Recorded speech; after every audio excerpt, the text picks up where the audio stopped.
Sim, eu estou acostumado no domingo, só por isso. Sejam bem-vindos à reunião. Hoje eu sou da nossa manhã, está com a nossa amiga Wilson, que vai falar sobre a mulher, né? Então, espírita, né? Vai falar também da Maria, vai falar sobre o né? Sobre uma narrativa. Mas antes disso, nós vamos fazer uma orientação do livro Caminho, Verdade e Vida, a lição 173, lição viva, uma lição pequenininha. Está no Evangelho de João, capítulo 6, versículo 70, que diz assim: duro é esse discurso, quem o pode ouvir? E aí as considerações de Emmanuel para essa mensagem dizem assim: o cristianismo é a suprema religião da verdade e do amor, convocando corações para a vida.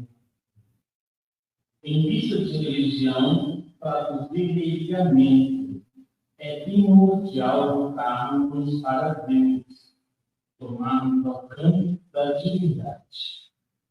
Jesus apresentou a sua plataforma de princípio imunitário, rasgou os caminhos, não enganou ninguém relativamente às dificuldades do pecado. É necessário, esclareceu o Senhor, negarmos a vaidade própria, arrependermos de nossos erros e convertermos ao Deus. O evangelista assinalou a observação de muitos discípulos do ex-discurso. Quem o pode? Sim, ele efetivamente enfrentava um peito a caminho da queda e assinar o pacto da redenção. É imprescindível seguir no caminho daquele que é a luz de nossa vida. Para isso, as palavras brilhantes das difíceis e espirituais não passam. O problema é de quem pode ouvir. Adquirir a mensagem, compreendendo como Cristo e seguindo o Cristo. É uma página pequenininha, né, mas bem profunda, no qual ele mostra que estabelece o caminho da base, né? Ele pergunta duro, o Evangelho de João, né? Duro é esse discurso, quem não pode ouvir? E Emmanuel faz várias considerações do que está preparado. Né? Justamente nós estamos aqui hoje, no Dia das Mães, né? Ouvindo a mensagem da Senhora. Será que nós estamos prontos para ouvir essa mensagem e colocar em prática? Porque ele até coloca aqui isso: a religião traduz o ligamento, que é primordial voltarmos para Deus, tornando a atividade. Ou seja, é importante a gente justamente fazer esse de ligar, de conexão. E aí, Jesus apresentou vários princípios, várias ideias, considerações sobre isso. Mas é justamente a oportunidade nossa de ter olhos de ver e ouvidos de ouvir. Né? E me enganou ninguém, mostrando que realmente o cenário, a nossa transformação não é fácil. Né? Estamos de luta. Nós estamos num campo de batalha profundo. Um campo de batalha íntimo de transformação.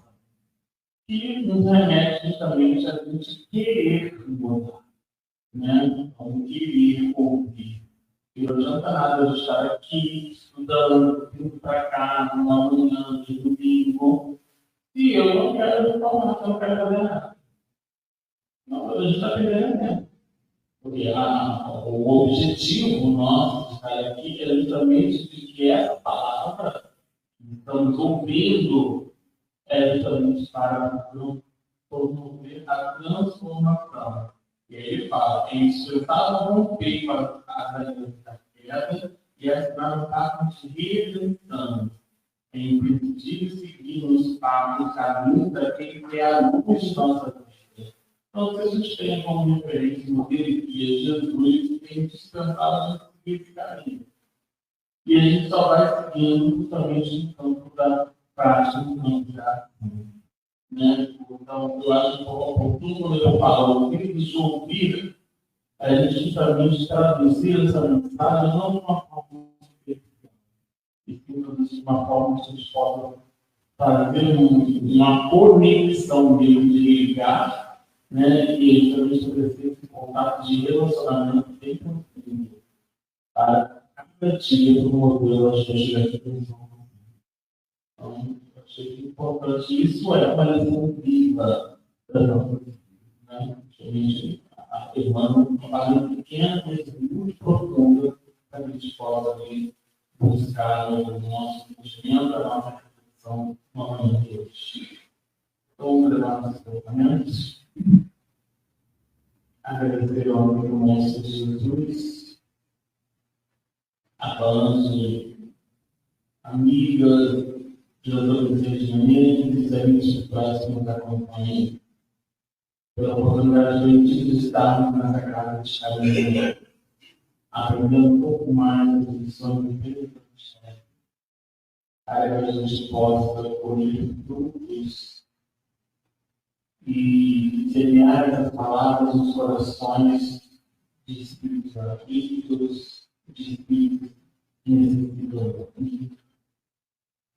e que a gente possa difundir o compromisso estabelecido conosco para que a gente possa cumprir a regeneração do planeta, auxiliando a todos nessa caminhada a qual todo mundo a gente possa vibrar por todas as mãos, discutir, vibrar aqueles espíritos que são em necessidade de amor, o sofrimento da dor, em especial a toda a população do Rio Grande do Sul que passa por grandes desafios e que a gente também possa pegar a consideração também a todo mundo, a nossa cidade, ao nosso país, para que a gente possa justamente estabelecer a linha de conexão e continuarmos com o compromisso. Ilumine nosso amigo Robinson, que vai fazer o estudo da nossa manhã, junto com essa coluna de espíritos amigos, e que a gente possa compreender e refletir da sua mensagem para colocarmos em prática diária com os nossos filhos. Os outros abençoe, protejam e sempre. Todo mundo passa a palavra para o Robinson, que vai falar sobre a interna.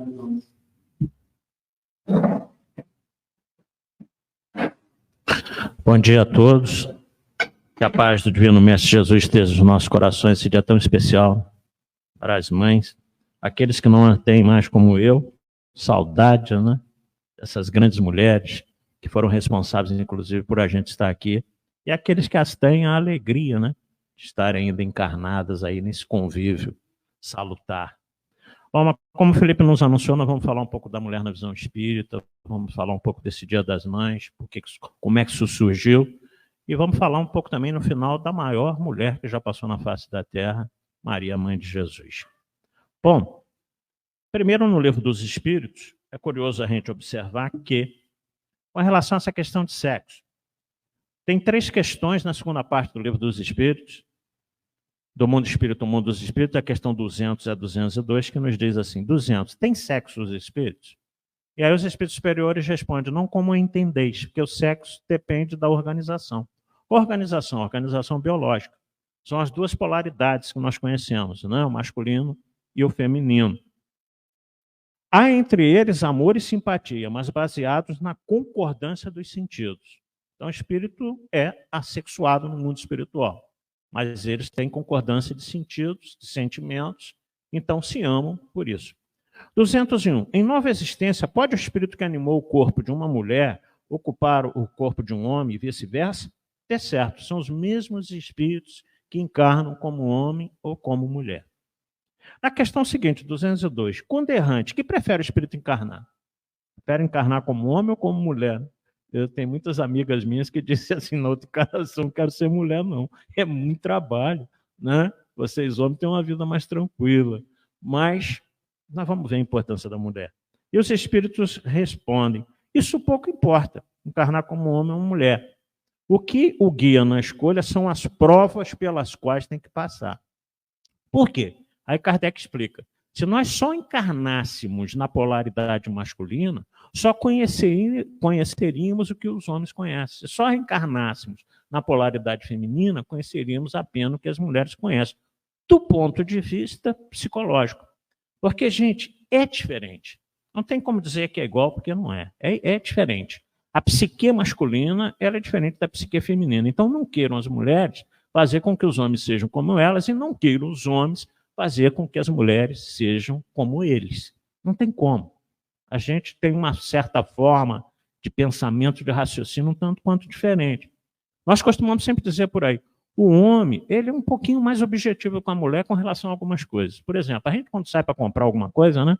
Eu vou comprar uma camisa. A gente sai com aquela ideação mental da camisa que a gente quer. E se a gente entrar numa loja e olhar, aquela primeira que se identifica com aquilo que a gente queria, a gente compra e vai embora. Não é verdade?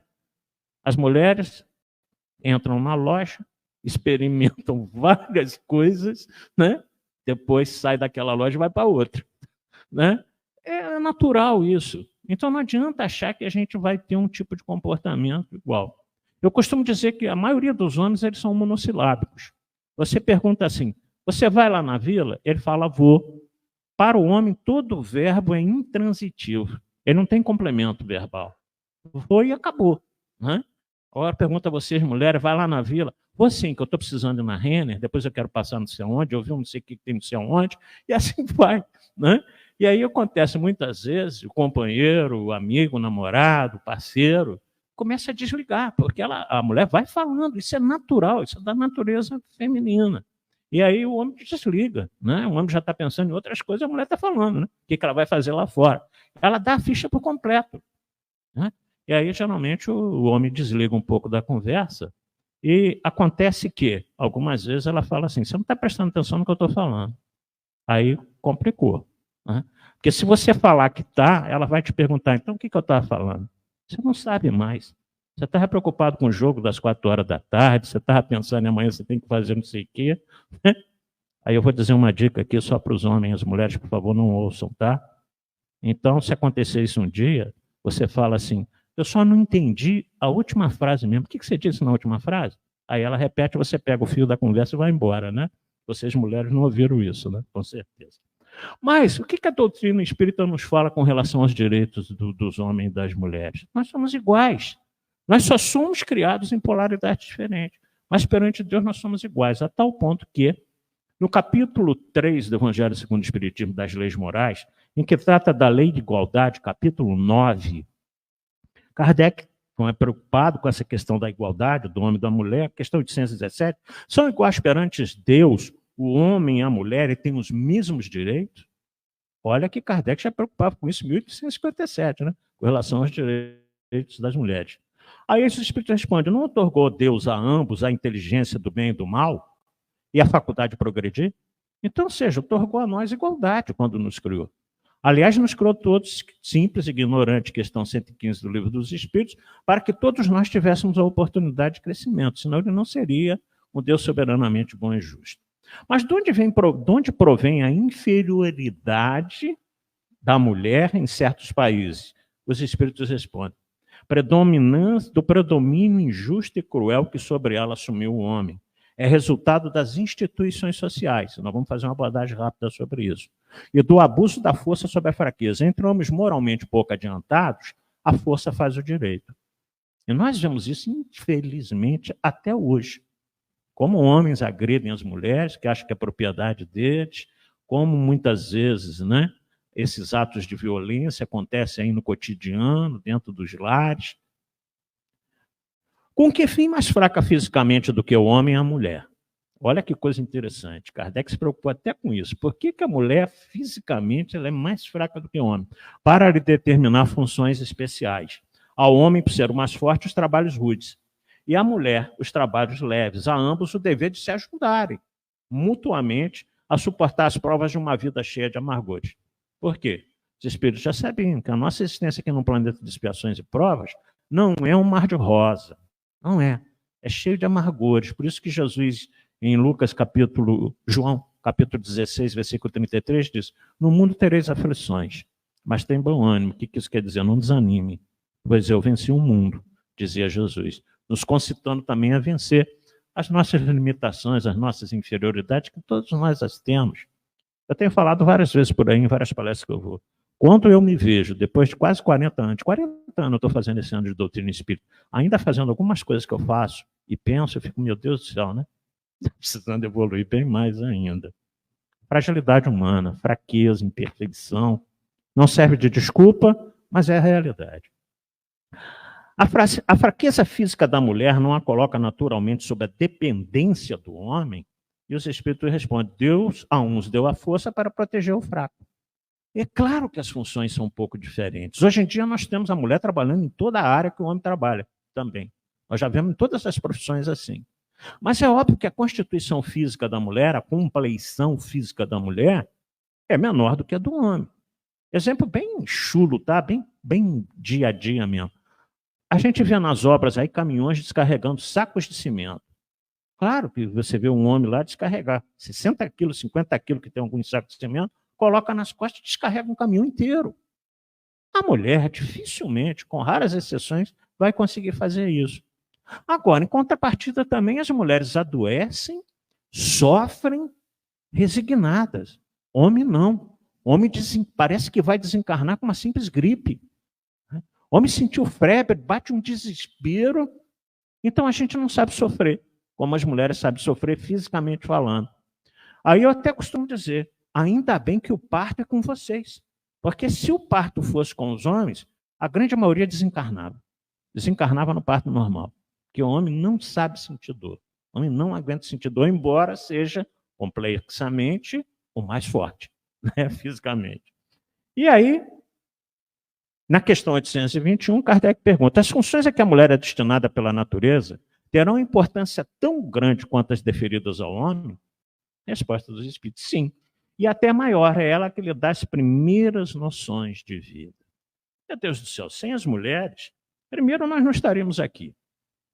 Segundo, que nós não seríamos nada, a verdade é essa, porque as mulheres é que nos dão as primeiras instruções de vida, as mulheres que cuidam da gente. Então, essa criação dessa polarização diferenciada, Carl Gustav Jung, que é o discípulo de Sigmund Freud, aquele que mais se aproximou do espiritualismo, eu não digo nem espiritismo, do espiritualismo, que Freud teve alguns outros discípulos, mas Jung foi aquele que mais se aproximou. E Jung fez uma descoberta muito interessante, como psicanalista que era.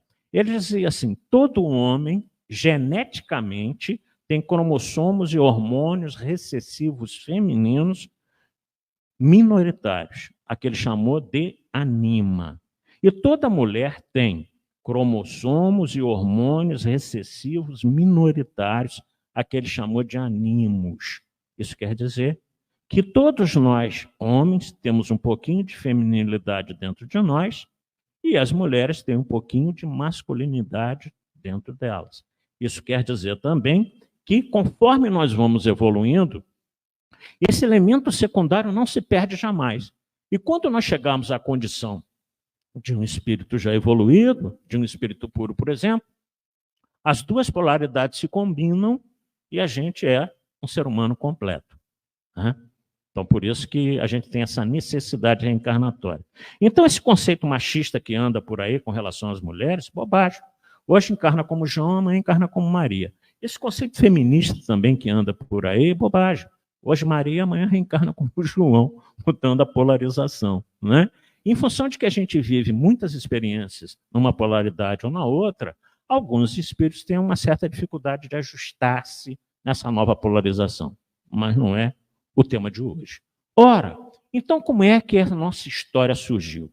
Aí nós vamos pegar Gênesis capítulo 1, capítulo 2 e capítulo 3. Quando Moisés nos fala lá que Deus resolveu criar o homem à sua imagem e semelhança. O que isso quer dizer? Ser espiritual, portador de raciocínio. É isso que nos difere de todas as outras obras da criação de Deus. E aí resolveu criar o homem. E lá na Gênesis, Moisés nos fala que Deus fez um bonequinho de barro, que Deus é um maior engenheiro do universo, sem dúvida alguma, e soprou nas suas narinas, e aquele boneco de barro se tornou alma vivente. Gente, isso aí é uma alusão ao momento em que surgiram os nossos primeiros corpos destinados à encarnação, ou seja, a primeira encarnação dos espíritos criados por Deus. Aí nos tornamos seres viventes, ok? O bonequinho de barro é um simbolismo de que nós somos criados, por isso que também nos fala do pó da terra, sois pó e ao pó retornará. Por quê? O nosso corpo humano ele é constituído de carbono, hidrogênio, oxigênio, nitrogênio, fósforo, enxofre. Tudo isso faz parte da química inorgânica do subsolo. Então, é um simbolismo de que Deus nos criou do pó da terra, bonequinho de barro, e quando soprou nas narinas é o simbolismo de que era a idade primeira em que nós, espíritos, pela primeira vez criados por ele, pudemos encarnar em corpos materiais aqui na Terra, lá na nossa idade primeira. Mas Moisés continua nos dizendo, então Deus resolveu criar o homem à sua imagem e semelhança e os criou macho e fêmea, beleza? Só que andando um pouco mais, Moisés nos fala de que isso não aconteceu no primeiro momento, pelo menos dá a entender isso, embora ele fale que criou simultaneamente o macho e fêmea. Então ele criou primeiro Adão, né? E Adão se tornou um ser vivente, ainda um simbolismo das primeiras criações da espécie humana. Mas Deus resolveu que Adão não deveria ficar só. Eu vou criar para ele uma adjutora, o que é isso? Uma companheira, né? Alguém que fique com ele, que o ajude nesse crescimento intelectual dele. Idade primeira. E aí Deus anestesiou Adão, e Deus também é o maior cirurgião do universo, fez uma incisão, tirou 2 costelas e formou a mulher, formou Eva. E aí Moisés continua nos dizendo que, num determinado momento, Deus disse aos 2, vocês podem comer de tudo do jardim do Éden, do paraíso. Vocês só não podem comer do fruto da árvore do conhecimento. Pelo amor de Deus, vamos resgatar a maçã. E a maçã não tem nada a ver com isso. O pessoal está falando que Eva comeu a maçã, fruto da árvore do conhecimento.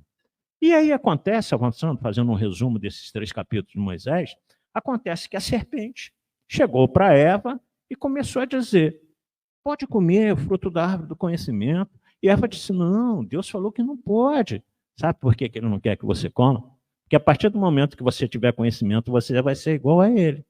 Olha como a serpente era maliciosa, né? E ficou insistindo com Eva para comer. E Eva falou, não, não pode, Deus determinou que não pode.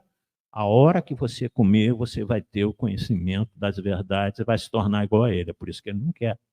Aí tem uma maldade com vocês, mulheres, né? Com relação à vaidade de vocês, que diz que a serpente ficou assim, come, Eva, não. Come, Eva, não. Pode comer que não engorda. E Eva comeu. Isso é maldade. Isso não está nas escrituras, não, tá? Aí o que aconteceu? Que Eva provou do fruto da árvore do conhecimento. E convenceu Adão. Porque o homem é muito ingênuo, né? Todos nós somos muito ingênuos, né? As mulheres convencem de qualquer coisa. Aí convenceu, Adão provou do fruto. Aconteceu que Deus expulsou os 2 do jardim do Éden. Gente, isso aí é, na realidade, uma alusão ao progresso do ser humano. Porque aí, quando eles se viram nu, sentiram vergonha. Isso quer dizer que eles passaram a raciocinar. Então, saíram daquela época primitiva em que Deus tinha que tutelar a espécie humana o tempo todo, como as crianças quando nascem. E que os pais têm que ficar tutelando, porque elas não sabem se alimentar sozinhos, não sabem fazer suas necessidades sozinhos, não sabem se vestir. Então, a partir do momento que eles cresceram, essa expulsão, entre aspas, do paraíso, é o progresso intelectual da humanidade e que aí eles não necessitavam mais daquela tutela de Deus. Ou seja, vão trabalhar para se sustentar, vão trabalhar para se vestir, vão trabalhar para uma série de coisas. Basta por aí a questão do aparecimento do homem na Terra. Então acontece que algumas culturas ocidentais passaram a colocar a mulher numa segunda condição em função do pecado original. O judaísmo primitivo lá atrás atribuía culpa às mulheres por causa da Eva. E assim se perpetuou, né? Durante muito, muito tempo. Pesquisas sociológicas nos falam da supremacia masculina do homem, mas pela violência. Atribuído muitas vezes a essa inferioridade histórica com relação ao homem. O Espiritismo. O Espiritismo nos fala que, não obstante o processo reencarnatório, Todos guardamos em nossa estrutura mental as ideias que aceitamos e a convenção e a pressão social cristalizam. Cria-se um modelo, um certo tipo de comportamento que se incorpora ao patrimônio de cada um e da coletividade. Para mudar é difícil. Para mudar é difícil porque as mudanças precisam vencer a lei da inércia. Ou seja, se acostumou durante muitos e muitos anos sobre essa inferioridade com relação à mulher. Para se ter uma ideia, na Idade Média, as mulheres, vocês mulheres, eram consideradas que não tinham alma. As mulheres não tinham alma. Então, não sei que ser que era uma pessoa que caminha sem a alma, né? E aí, num livro muito interessante, A Mulher na Dimensão Espírita, escrita por três espíritas, né? A senhora Jaci Regis, a doutora Marlene Nobre, que foi presidente da AME aí, brasileira durante muito tempo, Associação dos Médicos Espíritos do Brasil. Marlene Nobre desencarnou aí há poucos anos atrás. Nancy Girolamo, lançaram esse livro em 1975.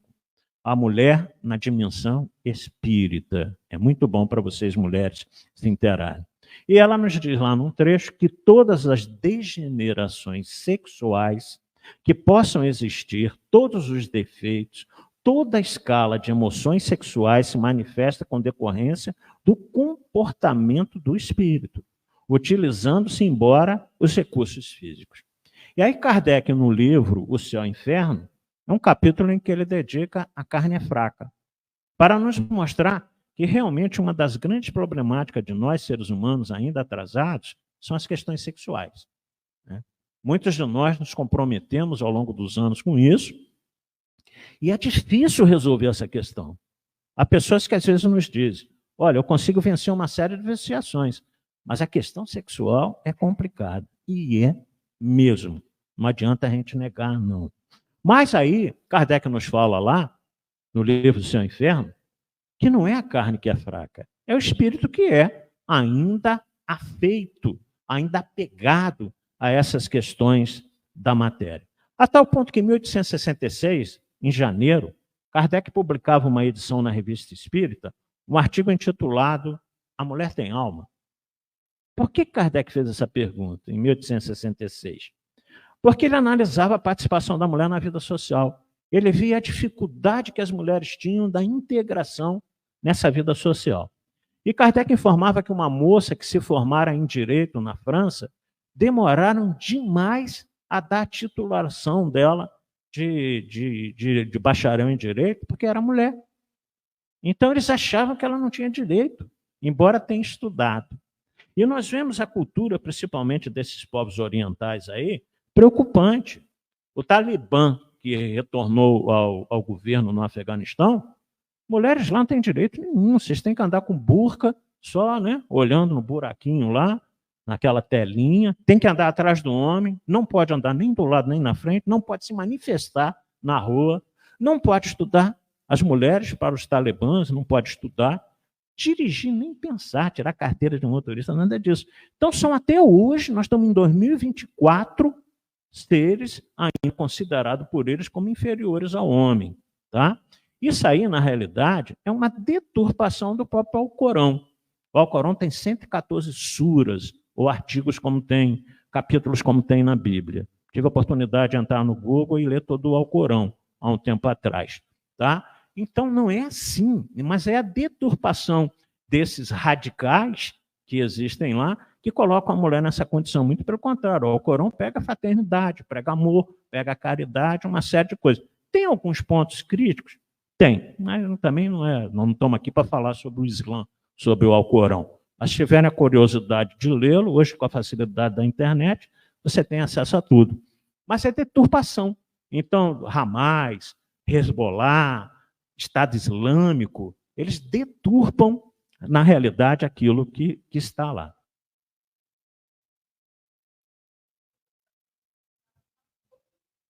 Sim, com certeza. Com certeza. Infelizmente, nós vemos no Ocidente ainda pessoas defendendo esses movimentos, né? Não sabendo quanto isso é realmente repressor para as mulheres. Então, só para nós termos a ideia como é que a coisa caminha, no Brasil mesmo, eu não sei se vocês sabem, No Brasil, vocês mulheres só conquistaram o direito de votar no ano de 1932. Mesmo assim, o marido tinha que autorizar. Vai ter eleição. Bem, posso ir? Não. Vai não. Vai fazer almoço aí enquanto eu vou votar. O marido não deixava. Era a autoridade dele, permitiu ou não. Em 1934, 2 anos depois, aí as mulheres já não precisavam mais da autorização do marido. Mas também não era obrigado a votar. Ia se quisesse. Somente no ano de 1946, no Brasil, que passou a ser obrigatoriedade o voto feminino. Então, olha só, discriminação absurda em pleno século XX, 1946. Agora nós estamos no século XXI, 2024. Então está se fazendo um movimento aí pela igualdade, e é natural isso, pelo avanço das mulheres em todos os sentidos, porque como nós vimos lá no início da nossa fala, né, os corpos que habitam, os espíritos que habitam os corpos masculinos e femininos são os mesmos. São os mesmos. Então não há por que ter diferenciação com relação a isso. Mas como uma mulher na década de 60, em 1963, Bret Friedan, nos Estados Unidos da América, que lançou as primeiras bases do chamado movimento feminista. Acontece que Bret Friedan depois, ela mesma se lamentou do rumo que tomou o movimento feminista, porque ela pregava a igualdade do homem e da mulher, e não que se fizesse as coisas erradas que os homens já faziam. Então ela viu que, na realidade, o movimento, ao invés da liberdade feminina, foi muito um pouco pela libertinagem. E as mulheres se igualaram aos homens naquilo que nós já fazíamos de errado. Então, hoje se vê, né, a partir daquela época, principalmente, era a era do rock and roll, né, das drogas, do sexo do rock and roll, as mulheres passaram também a fumar, a beber, a uma série de coisas que nós homens já fazíamos para nos estragar, porque nós sempre gostamos de ter câncer de estômago, de esôfago, né, de pulmão, por fumar. Então as mulheres também, bom, agora eu tenho direito também a ter câncer, né, de pulmão, de esôfago. Tá? Começou a fazer as bobagens que nós já fazíamos. Eu confesso para vocês que hoje em dia eu lamento, eu fico preocupado quando eu vejo nas ruas as mulheres no trânsito fazendo as bobagens que nós já fazíamos também. Alta velocidade, estacionar onde não pode, cortar pela direita, xingar numa interseção. Eu falo, meu Deus do céu, a esperança era vocês, né? Que se fizesse um pouco diferente. Porque nós, complicado. O homem é realmente complicado. E aí, num livro muito interessante, da Dalva Silva Souza, Os Caminhos do Amor. A Dalva, que morou em Volta Redonda uns tempos, mas ela está no Espírito Santo, ela dirige até, parece, né, Felipe? A Federação Espírita lá do Espírito Santo. Ela era irmã da Silene, aqui do A Caminho da Luz. E a Dalva já esteve aqui uma vez só, muitos anos atrás. Ela escreveu um livro muito interessante, Os Caminhos do Amor, em que ela nos fala que o êxito ou o fracasso no lar não se vincula ao fato da mulher exercer ou não a profissão. Porque, olha só, olha como a tarefa de vocês é complicada. Vocês têm que ser dona do lar, cuidar dos filhos, cuidar dos maridos e trabalhar fora. Gente, não é fácil a tarefa de vocês, mulheres. Ainda tem uns homens que não ajudam em nada, né? Tem homem que em casa, como tem algumas amigas minhas casadas que dizem, não serve para nada. Né? E chega em casa, mal tira o sapato, senta no sofá e ainda manda a mulher buscar o chinelo. Então, ou seja, não ajuda em nada, não varre uma casa, não lava um banheiro, não ajuda na cozinha, não limpa nada. Complicado, né? E muitas vezes não dá valor àquela que faz. E a gente deveria ser parceiro nessas situações, contribuir mais. Se também isso vai ser valorizado ou não é outra questão. O que a gente tem que fazer, nós homens temos que fazer, faz parte. Caberá à sociedade moderna, diz Dalva Silva Souza, compreender a importância da presença materna na formação da mente infantil, propiciando a mulher assistir aos filhos sem prejuízo da sua atuação profissional. Né? Hoje nós temos algumas leis, reduções de carga horária, né? Auxílio, natalidade, licença maternidade, tudo isso é evolução. Mas ainda falta mais. A gente sabe e reconhece que falta muito mais para que as mulheres tenham essa igualdade de reconhecimento com relação aos homens na nossa visão. Bom, como já falamos um pouco agora da mulher na visão espírita, vamos falar como é que surgiu o dia de hoje, o Dia das Mães, né? É curioso observar que a origem mais antiga da comemoração do Dia das Mães coube a uma deusa chamada Réia, porque ela era a mãe de todos os deuses. Então, na Grécia Antiga, se dedicava à comemoração à deusa Réia, da mitologia. Ok? O próximo registro só se deu no século XVII, quando na Inglaterra começou a dedicar o 4º domingo da quaresma às mães operárias inglesas. E aí se criou um dia especial para comemorar, que eles passaram a chamar Mother's Day, ou seja, Dia das Mães, né? Em que os filhos deveriam fazer um bolo para comemorar junto com as mães, também passou a se chamar, né, Mother Cook, que é o dia de se fazer um bolo junto às mães lá, em comemoração. Nos Estados Unidos, as primeiras sugestões foram no ano de 1872, pela escritora Julia Hard. Mas, nos Estados Unidos mesmo, somente em 1905, uma operária chamada Anna Jarvis lutou para que se criasse o Dia das Mães, porque ela perdeu a sua mãe. Ela ficou muito sentida com aquilo, e as amigas, então, foram à casa dela e criaram essa ideia de comemorar um dia específico das mães, mesmo as mães ausentes, como era o caso da Anna Jarvis, né? Durante 3 anos seguidos, ela lutou para que fosse criado o Dia das Mães. A primeira celebração oficial aconteceu em 26 de abril de 1910, nos Estados Unidos, quando o governador da Virgínia Ocidental, William Glasgow, instituiu o Dia das Mães, né, ao calendário comemorativo daquele estado. Logo depois, vários outros estados americanos aderiram. Mas coube, em 1914, então o presidente dos Estados Unidos, Woodrow Wilson, ele determinou que o Dia das Mães fosse comemorado no 2º domingo de maio, 1914. O que aconteceu? Logo de cara, mais de cerca de 40 países aderiram a essa data no 2º domingo de maio, que é o que nós estamos comemorando hoje.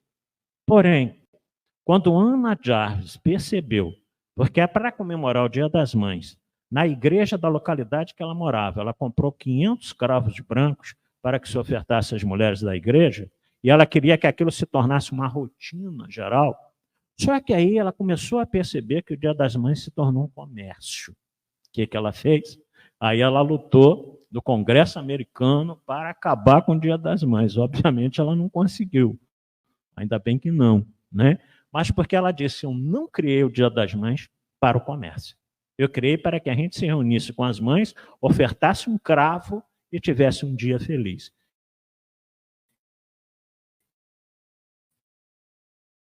Então ela ficou extremamente chateada com o Natal. É o dia em que mais o comércio vende, né? Só perde para o Natal. Então nós vemos que ela tinha razão nesse sentido. Porque o Dia das Mães é todo dia, não é só hoje, 12 de maio. O Dia das Mães é todo dia. Então, se a gente quiser presentear as mães, tem que estar presente todo dia, né? Não só um dia. Porque olha o que ela faz por nós durante todo o ano, e não só hoje, que a gente deveria realmente comemorar. Bom, resumindo, no Brasil, como o Brasil sempre tudo é um pouco atrasado, né? Impressionante, eu fico assim, um dos últimos, não o último, um dos últimos a libertar, a acabar com a escravidão. No Brasil, o primeiro Dia das Mães foi promovido pela Associação Cristã dos Moços de Porto Alegre, a cidade que infelizmente está passando aquilo que nós vimos. O Felipe falou aqui na sua prece inicial, eu estava vendo uns vídeos, toda vez que eu vejo aqueles vídeos, vista de cima de Porto Alegre, de Canoas, de Alegre, das cidades lá, é comovente. É comovente. É uma destruição inimaginável. E o povo está sofrendo.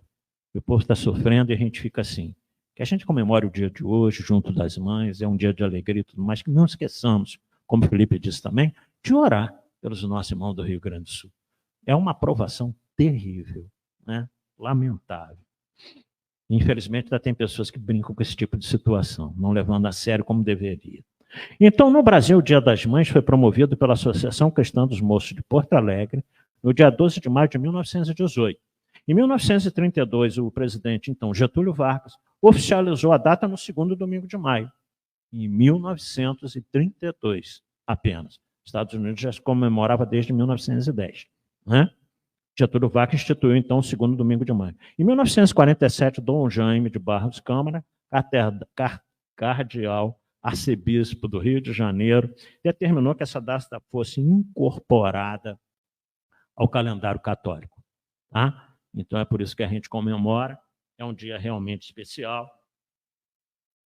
Mas, como o Felipe falou também, a gente vai falar um pouquinho da maior mãe que já passou na face da Terra. Aquela que veio com uma missão realmente fantástica. Nós temos no Novo Testamento 19 citações com relação a Maria. Curiosamente, no Alcorão, nós temos 30 citações com relação a Maria. O Islã respeita Maria, né? Respeita Jesus como um profeta, não aquele maior que ele segue Maomé, mas tem uma admiração por Maria. Embora as mulheres, como a Márcia disse, por uma necessidade de sujeição aos homens, ela não tem essa consideração em alguns segmentos do Islã, não em todos, tá? Mas Maria era uma camponesa. Estudos mais aprofundados que nós fizemos de vários autores sobre a vida de Maria. Maria era uma camponesa. Ela não teve acesso a estudos, a nada, né? Porque era comum naquela época. As mulheres não estudavam. Trabalhavam muito mais na roça. E quando ela tinha 12 anos de idade, ela foi prometida a José. Isso era muito comum naquela época também. As jovenzinhas eram prometidas em casamento a alguém de uma outra família. E segundo alguns autores, ela teria casado com José quando ela tinha 14, 15 anos, no máximo 16, que também era comum naquela época as jovens casarem cedo com homens mais velhos. Segundo alguns autores, José já tinha cabelos grisalhos e José tinha outros filhos que não é citado na Bíblia com relação a outra mulher. E alguns autores dizem que José teria cerca de 40 anos. Eu já ouvi até um pouco mais de idade, mas vamos deixar por aí, porque era costume naquela época também. E acontece que Maria, prometida em José em casamento, eles eram os esponsais, que hoje para nós aqui não significa noivo, eles estavam noivos. Maria recebe a visita do anjo Gabriel. Não é?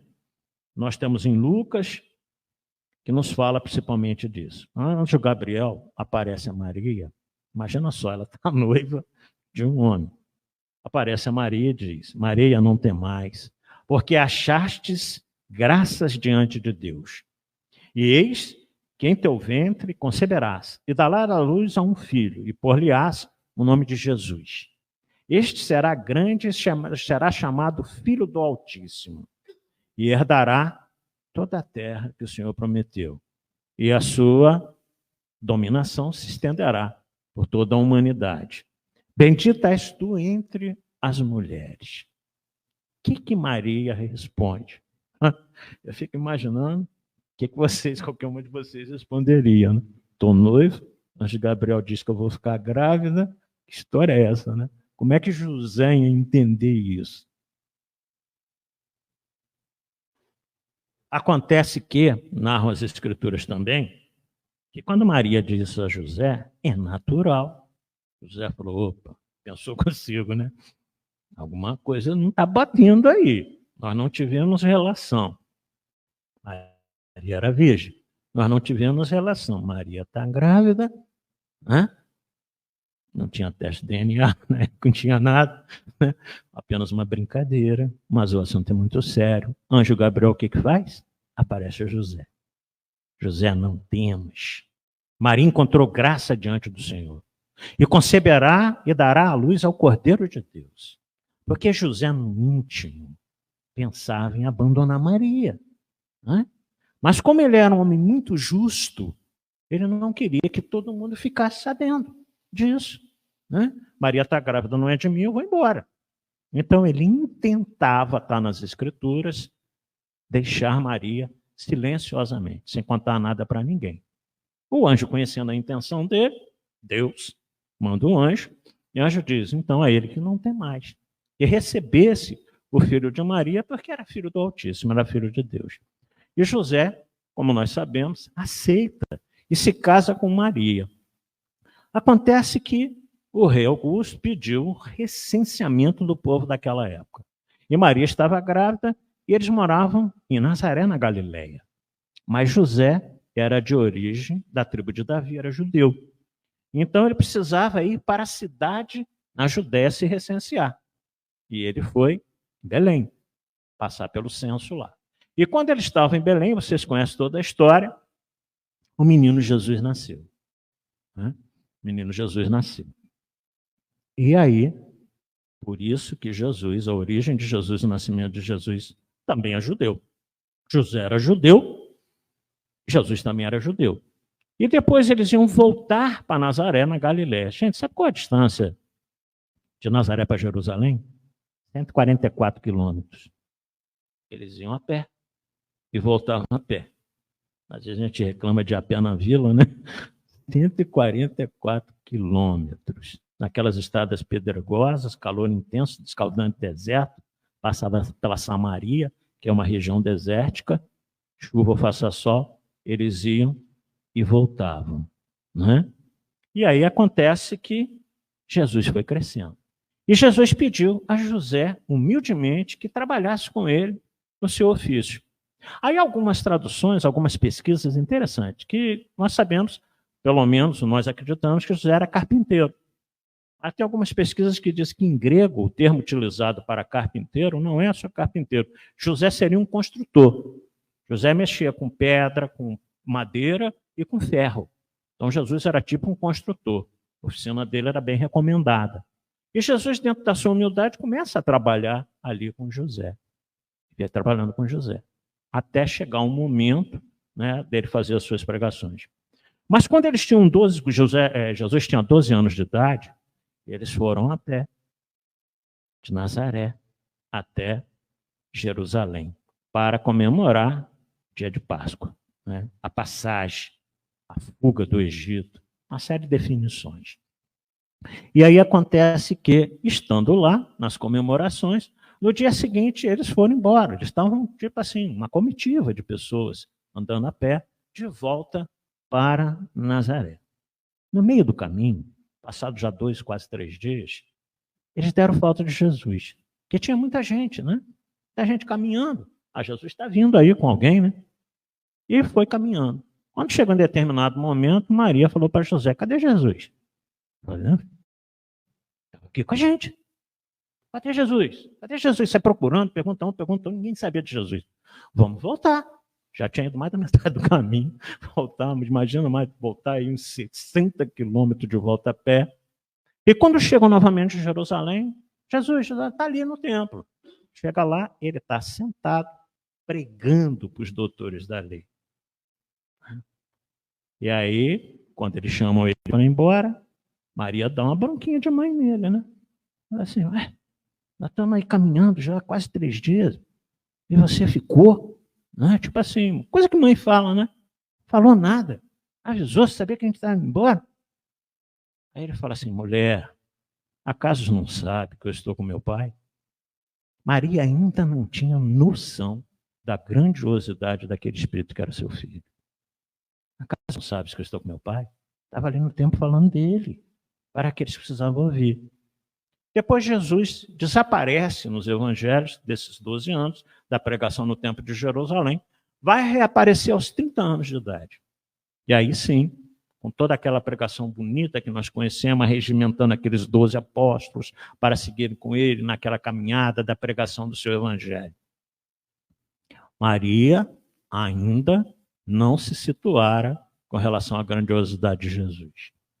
Acontece que, depois de tudo aquilo que aconteceu, né, quando ela, inclusive, é advertida por um doutor da lei do tempo, que era simpatizante de Jesus, falou: olha, as pregações que ele está fazendo aí está incomodando, né? É a preocupação natural dela de mãe. Acontece que quando ele é aprisionado, que ele é levado, então, para o pretório para ser interrogado, passa pelas mãos de Pôncio Pilato, e assim sucessivamente, e é condenado à morte pela crucificação. Quem está junto com ele o tempo todo? Ela, João Batista, João Evangelista, o mais novo. Né? Porque João, quando foi arregimentado, segundo alguns autores, tinha 14, 15, 16 anos de idade. Eu já ouvi de tudo, 18, 20, 24, fazer uma média aí, vamos deixar 18. Né? e aí, ninguém não tinha certidão do nascimento, mas foi aquele discípulo chamado no primeiro momento e foi aquele que acompanhou Maria até a crucificação de Jesus. A partir daí, nós vemos a grande mulher, a mãe que com toda aquela dor de ver o que ia acontecer ao seu filho, ela aceita os desígnios de Deus, ela vai acompanhando enorme sofrimento ao Cristo. Mas tem uma passagem anterior a essa que a gente queria frisar.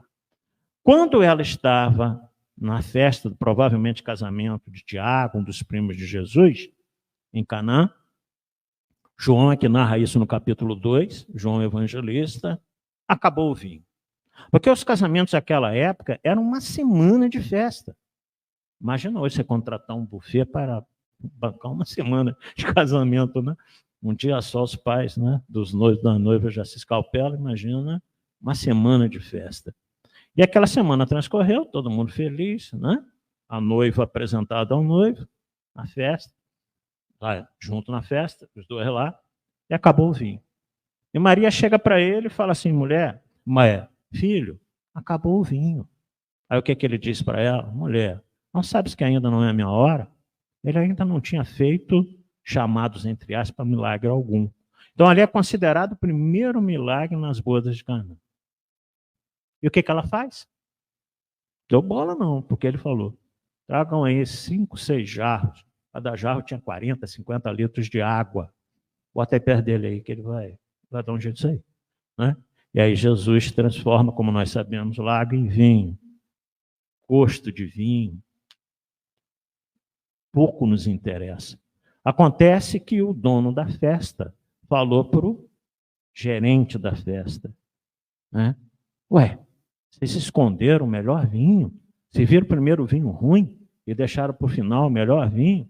Então, ou seja, era um vinho totalmente especial, diferente do vinho que foi servido antes. Por que nós estamos citando as bodas de Caná? Jesus, então, atende ao pedido de Maria, mesmo não concordando com ela, que não era o momento. Isso quer nos dizer o quê? Nem Jesus resistiu a um pedido de mãe. Nem Jesus. E nós sabemos que Maria era infinitamente inferior a Jesus, mas era a maior mulher que já passou na face da terra. Então, nem ele resistiu a um pedido de mãe. E é isso que nós, como filhos, devemos fazer. Aqueles que ainda têm a sua mãezinha junto de si. Preste atenção nelas. Dedique carinho a elas. Ame elas da melhor maneira possível. E acredita-se, então, que depois disso, Jesus indo para o Calvário para ser crucificado, Maria ali aos pés, junto com outra mulher fantástica, Maria Madalena, João. A gente precisa recuperar também um pouquinho a história de Maria Madalena, porque não consta no Novo Testamento que Maria Madalena tinha sido prostituta, como alguns asseveram por aí. Não consta. Né? Mas consta que ela tinha sido cortesã, que ela gastava dinheiro em festas, uma série de coisas. Mas também a manhã de hoje, na palestra sobre a vida de Maria Madalena. Mas foi aquela que, quando entra na casa de Simão Pedro, Jesus lá sentado com todos os apóstolos, ela chora. E as suas lágrimas caem nos pés de Jesus. E ela enxuga as suas lágrimas com o próprio cabelo. E depois ela tira um pequeno vaso de alabastro, com perfume caríssimo, e rega aos pés de Jesus. E Simão Pedro assim meio, né? O que é isso? E ele olha para Simão e fala, Simão, entrei em tua casa e tu não me beijaste. E ela está me beijando até agora. Beija meus pés. Entrei em tua casa e tu não lavaste meus pés. E ela está lavando meus pés. Esse perfume riquíssimo, caríssimo. Né? Mostrando a Simão que muitas vezes não é o comportamento que faz com que a pessoa seja digna, mas é outra coisa. E o que ele diz para ela? Abaixada, chorando, enxugando seus pés? Mulher, teus pecados estão perdoados. Né? Ela os tinha? Claro, todos nós os temos. Por quê?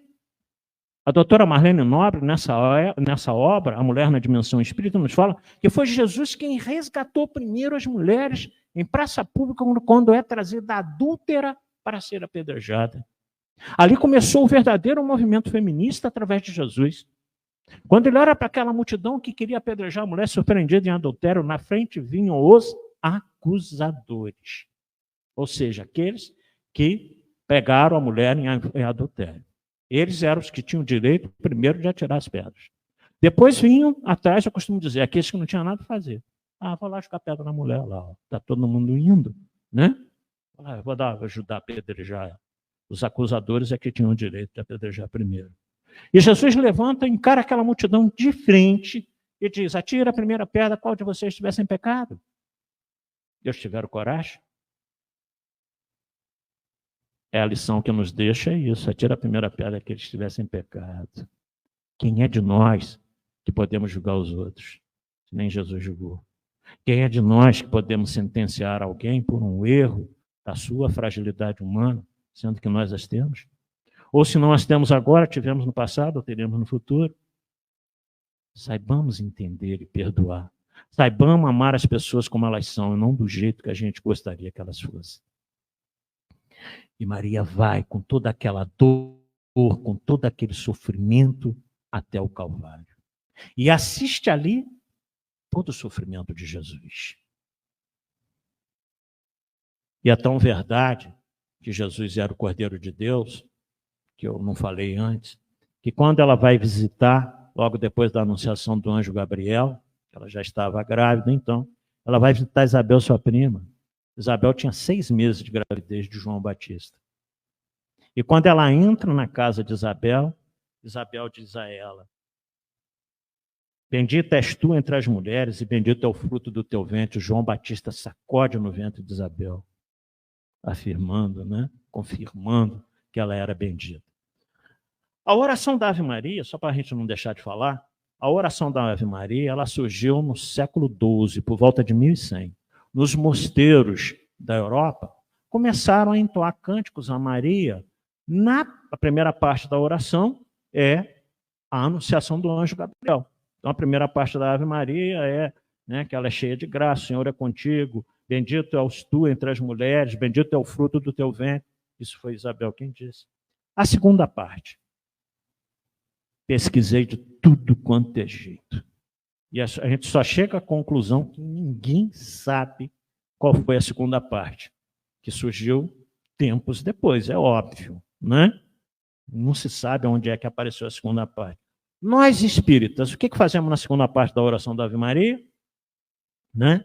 Quando lá na parte fala que ela é mãe de Deus, né? Nós espíritas trocamos por mãe de Jesus. Né? Por quê?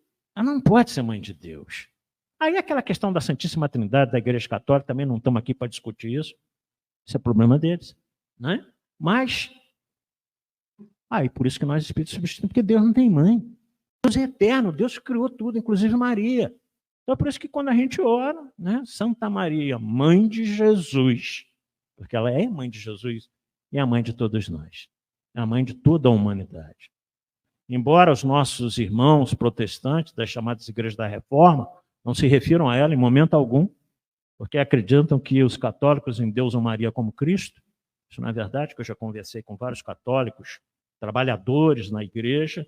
Diz, não, a gente tem uma admiração enorme por Maria. Né? A gente reverencia Maria como mãe de Jesus. E é curioso como tem espíritas também. Agora está melhorando isso, tá? Que não se podia falar de Maria, não. Algumas casas espíritas não gostavam, não. Né? Aí isso nos levou, no ano de 2017, a escrever um artigo na revista Reformador, Maria, Mãe de Jesus. Tinha 10 anos que eu não escrevia no Reformador. Reformador, você sabe, é a revista do Espiritismo Cristão, da Federação Espírita Brasileira, que foi fundada por Augusto Elias em 1883. Tá, até hoje. Todo mês sai um número e vai para o mundo inteiro. Eu resolvi escrever. E aí o editor da revista, que é o Evandro Noleto, me escreveu em 2017, a gente só se correspondia por e-mail naquela época. Ele falou assim: Robinson, você me mandou agora em janeiro, analisei, o artigo está muito bom, vamos publicar agora em fevereiro. Eu falei, tranquilo. Daqui a pouco passou uns dias, o Evandro me escreveu de novo: Robinson, maio é das mães, e o seu artigo é Maria, Mãe de Jesus. Posso publicar em maio? Eu falei, pô, Evandro, claro, vocês aí é que definem, eu só mandei o artigo. E ficou acertado, e saiu na íntegra, conforme nós escrevemos. Porque a nossa preocupação era essa. Eu falei, meu Deus do céu, eu preciso fazer um resgate de Maria, né? Porque tem religiões que não falam nela. E aqui no nosso artigo, basicamente isso que eu estou falando para vocês, a maior mulher que já passou na face da Terra. Eu falo como foi escrita a prece a Maria, e às vezes tem ainda pessoas que têm reserva, mas se nos lembrarmos que Bezerra de Menezes, que é o nosso mentor aqui da casa, que nós entoamos hinos de louvores a ele, que Chico Xavier, às 18 horas, todos os dias rezava a oração da Ave Maria, que é a hora do Ângelus, não é? Uma competição aí, o Ângelus é 6 horas da manhã, meio-dia e 18 horas. Então, aqueles que nós admiramos, nós entoamos hinos de louvor a Meimei, a Bezerra de Menezes, a Ivone do Amaral Pereira, a Sheila, uma série de espíritos, femininos, inclusive, não podemos falar de Maria, é um contrassenso. É que é a maior mulher que já passou na face da Terra. Então, o Felipe nos pediu, e a gente está finalizando mesmo, deixando essa mensagem a todos nós espíritas. Se espíritos como Chico, como Bezerra, como tantos outros, como Divaldo, têm admiração por Maria, por que nós não devemos ter também? A maior mulher que já passou na face da Terra, a mãe de todos nós. Oremos para ela hoje, pedindo proteção para o Brasil, pedindo proteção para o planeta, embora saibamos que é da responsabilidade do Cristo e o Brasil de Ismael, mas ela é, como os católicos dizem, verdadeiramente a intercessora, a tal ponto que Ivone do Amaral Pereira, no livro Memórias de um Suicida, nos narra do trabalho fantástico de Maria no mundo espiritual, resgatando os nossos irmãos infelizes.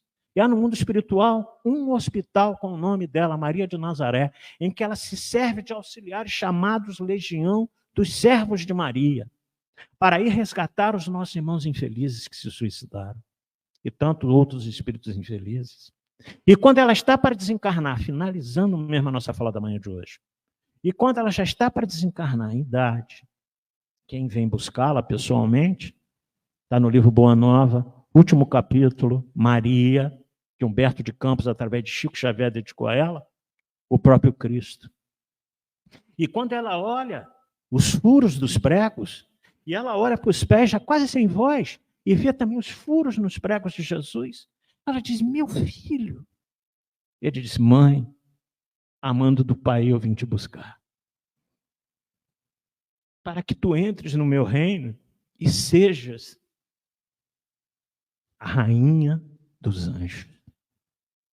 E assim termina o livro Boa Nova, nos falando da grandiosidade dessa mulher. Muita paz a todos. Que Deus nos abençoe e feliz Dia das Mães.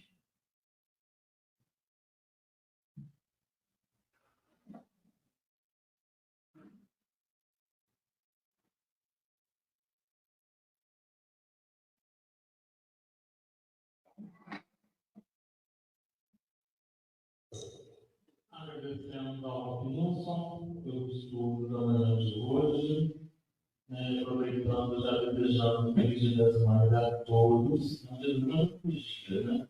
Vai ser bom de marcar essa data, para que a gente possa também valorizar as mães, né? Valorizar as mães que estão aí educando seus filhos, né? Feliz Dia das Mães a todos. Lembrando que a partir de quarta-feira é a minha, eu vou estar aqui, agora eu já inverter, né? Eu vou falar, e eu vou falar sobre o tema Consolador Prometido. No próximo domingo, quem vai estar aqui é a Elisete. Ela vai falar um tema que deve viver conforme os Espíritos. Nos estudos da casa, que nós vamos fazer novamente, nós vamos estudar de segunda, terça e quinta, quarta, quinta. Segunda pela chamada 30 do Evangelho, online, dos capítulos. Nós estamos na terça-feira, 18 dias de mediunidade online também. Nós estamos tudo presencial na quarta-feira à tarde, 3h30, o Metódico do Evangelho. Nós estamos na quinta-feira, os estudos das doutrinas espíritas presencial da chamada comunidade. E aos sábados, às 2h30, nós estamos fazendo a evangelização da criança e do jovem e também da toda a família, aberta a todo mundo, né? Nós temos trabalhos especiais também da sopa no sábado às 7 horas da manhã e às segundas-feiras às 8 horas da manhã nós estamos ao plantão de paz para quem desejar. né, por oportunidade aí para participar das atividades da casa. Vamos lá, vamos levar nossos pensamentos, agradecer ao amigo Mestre Jesus, pela oportunidade que a gente estarmos aqui hoje, nessa casa, vibrando por todas as mães, vibrando por todas as mulheres, vibrando por aqueles espíritos que passam por desafios, por momentos de decisão, por momentos que a gente possa levar uma forma de consolo, ter espíritos que estão aqui presentes, ter espíritos que estão nos acompanhando nas dificuldades. Que a gente possa transformar essas educações em ação e acalmar as dores, para que a gente possa prosseguirmos unidos, cumprindo com o compromisso firmado da regeneração desse planeta. Abençoe a todos os trabalhadores e produtores que venham até essa casa, para que a gente possa ter um campo experimental da nossa transformação íntima, tirando nossa era do homem velho, na construção do homem novo. Mais uma vez, agradecemos a toda a oportunidade que nos deste e que possamos, através dessa prece, de orações, levar o nosso conhecimento ao mundo, que a gente tenha para todas as mães que nós descemos na vida, para que a gente possa encerrar mais um reunião da nossa casa. Que assim seja. Aqueles que desejaram participar da oração chamada, tá? Do Antônio. Bom dia, boa noite.